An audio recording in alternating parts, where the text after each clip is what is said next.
2 ঘন্টার চুক্তিতে বিয়ে করেন মাদ্রাসার মুহতামিম ইসমত আলী আশিকি।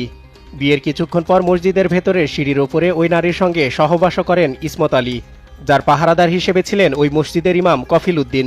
পরে বিয়ের 1 ঘন্টার মধ্যেই সহবাসের পর তালাকও প্রদান করেন ইসমত আলী। আমাদের সমাজে দেখা যায় কোন স্বামীর সাথে তার স্ত্রীর 3 নম্বর তালাক হয়ে গেছে, ছাড়াছাড়ি হয়ে গেছে চূড়ান্ত ভাবে, তো এখন আর একসাথে থাকার সুযোগ নেই। কি করতে হবে?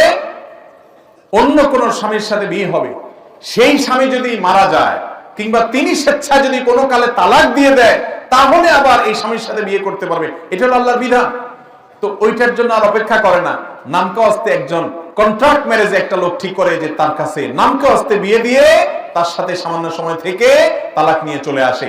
এই যে পরিকল্পিত বিবাহ, কন্ট্রাক্টে বিবাহ, এটাকে হিল্লা বিবাহ বলে। এটা অত্যন্ত জঘন্য কাজ। এই হিল্লা বিবাহ যারা করে, যার জন্য করে, সবার প্রতি আল্লাহর লানত